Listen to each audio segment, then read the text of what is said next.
পাক পৃথিবীর বুকে দিয়েছেন, এই কিতাব দিয়েছেন এই কারণে যেন এই কিতাব দিয়ে গোটা জাতি তৈরি হয়ে যায়, মানুষ যেন তৈরি হতে পারে। দেখেন আমার সামনে একটা মাইক আছে, এই মাইকটা কে তৈরি করেছে?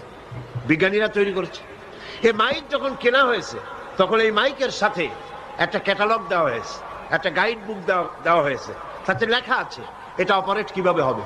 আপনি যখন একটা ঘড়ি কিনবেন সেই ঘড়িটাও দেখবেন একটা ছোট্ট বই পাওয়া যায়, ওতে লেখা আছে এই ঘড়িটা কিভাবে তৈরি হয়েছে এবং এটাকে কিভাবে ব্যবহার করবেন। রেডিও কেনেন, টেলিভিশন কেনেন, যে কোনো মেশিন কেনেন, প্রত্যেকটি মেশিনের সাথে ফ্রিজ কেনেন, এসি কেনেন, যাই কিনবেন একটা ক্যাটালগ পাওয়া যাবে, একটা বই পাওয়া যাবে। ওই বইয়ের মধ্যে লেখা আছে এটা ব্যবহারের পদ্ধতি কি।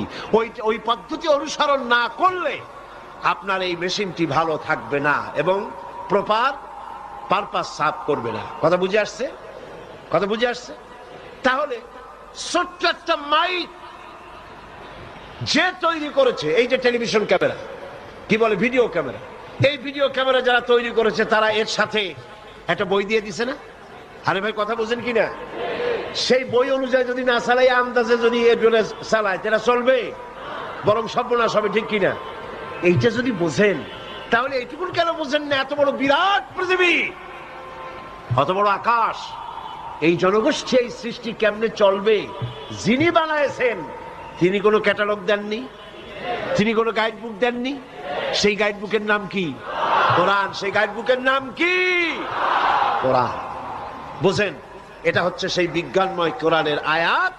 আল্লাহ পাক বলছেন তিলকা আয়াতুল কিতাবিল হাকিম, বিজ্ঞানময় কিতাবের আয়াত এখানে পেশ করা হচ্ছে। এর ভিতরে বিজ্ঞান দিয়ে ভরা। রাষ্ট্র পরিচালনার জন্য কি চাই তা এখানে আছে। আজ আমার দেশের রাষ্ট্রের যে দুরবস্থা হয়েছে, সারা বাংলাদেশে যে দুরবস্থা হয়েছে, সারা পৃথিবীতে যে দুরবস্থা হচ্ছে, তার একমাত্র কারণ আল্লাহর আইনকে অবজ্ঞা করা হচ্ছে, আল্লাহর আইনকে অমান্য করা হচ্ছে।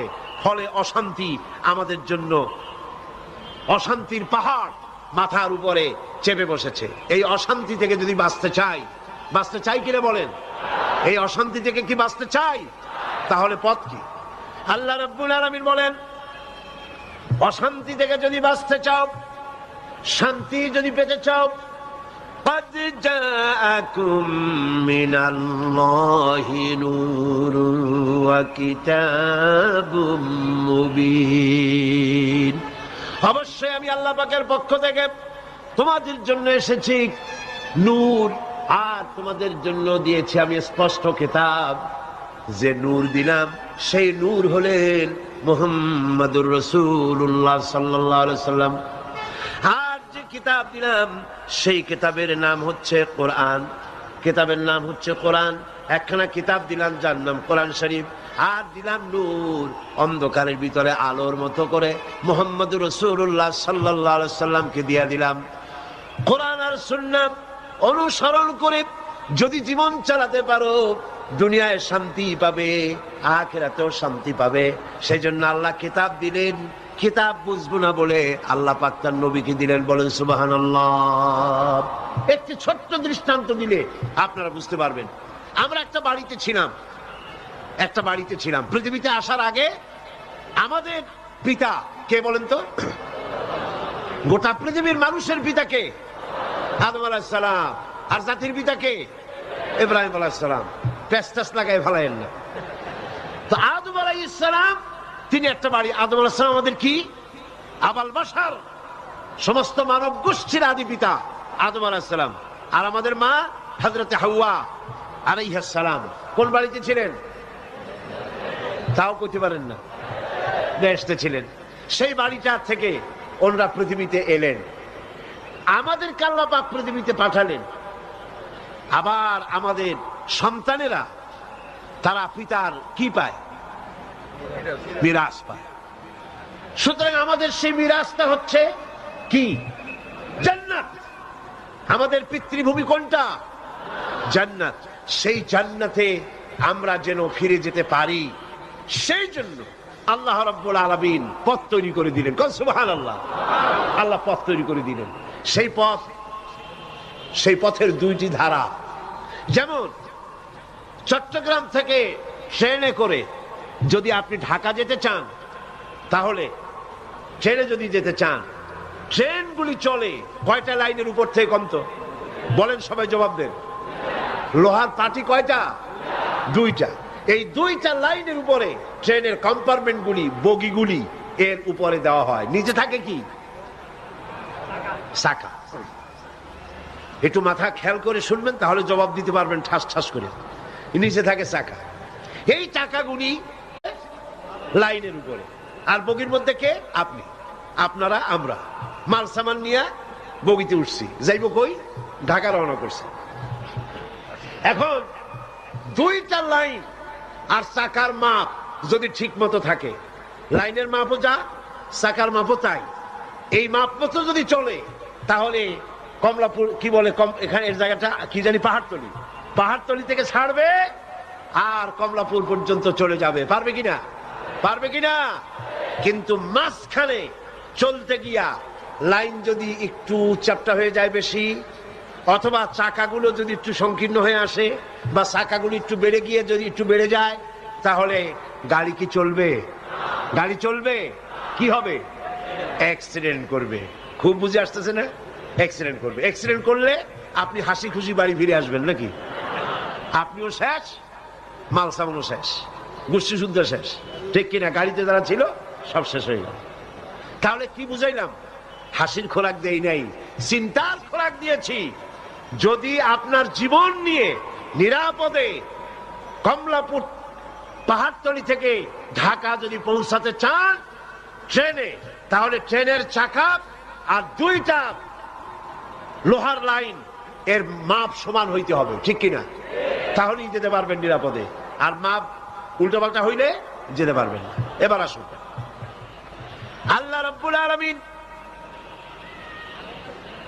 এই পৃথিবীর মানব গোষ্ঠীকে তার জান্নাতি ফিরায় নিতে চান।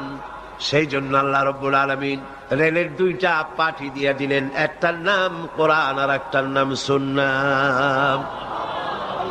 কোরআন আর সুন্নাহ এই দুইটি লাইনের উপরে আপনার আমার জীবনের চাকা যদি উঠাই দিতে পারি, সঠিকভাবে আমলের চাকাগুলি যদি কোরআন হাদিসের এই দুই লাইনের উপরে যদি উঠাই দিতে পারি, লাইন চুট যদি না হয়, চাকাগুলি যদি সরে না যায়, লাইন যদি সরে না যায়, তাহলে এই গাড়ি, এই দেহ নামক আপনার গাড়ি, আমার গাড়ি, মা বাপের গাড়ি, বউ বাচ্চার গাড়ি দুনিয়া থেকে ছাড়বে আর ডাইরেক্ট আল্লাহর জান্নাতুল ফেরদাউসে চলে যাবে। কিন্তু যদি জীবনের চাকা, জীবনের চাকা বলতে আমি গাড়ির চাকা বুঝাই নাই। গাড়ি চলতে যেমন চাকা লাগে, জীবন চালাতে গেলেও চাকা লাগে। সেই চাকাগুলি কি? সে চাকা হলো, জীবন চালাবার চাকা হলো, ভালো করে শোনেন, পরিবারের নীতির চাকা, ব্যক্তির চাকা, অর্থনীতির চাকা, রাজনীতির চাকা, পররাষ্ট্রনীতির চাকা, স্বরাষ্ট্রনীতির চাকা, যুদ্ধনীতির চাকা, বন্দিনীতির চাকা, শিক্ষানীতির চাকা, সংস্কৃতির চাকা, সমস্ত টায়ারগুলি, সমস্ত চাকাগুলি কোরআন হাদিসের উপরে যদি টিকে থাকে জান্নাতে যাবেন। কিন্তু অর্থনীতির চাকা যদি আমেরিকার দিকে দৌড় দেয়, গণতন্ত্রের চাকা যদি আপনার ব্রিটেনের দিকে দৌড় দেয়, সংস্কৃতির চাকা যদি ভারতের দিকে দৌড় দেয়, তাহলে বলেন আপনার এই জীবন গাড়ি জান্নাতে যাবে নাকি? কোথায় যাবে? জাহান্নাম। এ কথা বোঝা কঠিন না সহজ? কঠিন না সহজ? সুতরাং এই জীবনের চাকা, জীবনের সমস্ত চাকাগুলি, অর্থনীতি, সমাজনীতি, রাজনীতি বলতে যা আপনি আমি বুঝি, সমস্ত চাকাগুলি জীবন চালাবার জন্য যা প্রয়োজন সবগুলিকে কোরআন হাদিস এর উপরে আমল করে যদি জীবন চালাই, তাহলে তাহলে একদিন বিশ্ব জোড়া খ্যাতি অর্জন করেছিলাম। পৃথিবীতে আমার নাম ছিল, সুনাম ছিল। আমার মানে কি সাইদিন? আমার মানে কি সাইদিন? না, মুসলমানদের। জোরে বলেন কাদের? বিশ্ব জোড়া খ্যাতি ছিল আপনার আমার মুসলিম উম্মাহ। এই পৃথিবীর অর্ধেকটা পৃথিবী শাসন করেছে যে মুসলিম উম্মাহ ইনসাফের ভিত্তিতে ন্যায়ের ভিত্তিতে কোরআন এবং হাদিস দিয়ে দেশ শাসন করেছে, পৃথিবী পরিচালনা করেছে।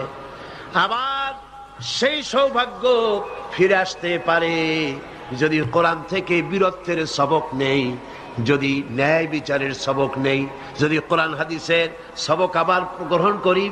কবি বলছেন, সবক পড় ফির सदाकत का, अदालत का, सजात का, लिया जाएगा काम तुझसे दुनिया की इमामत का।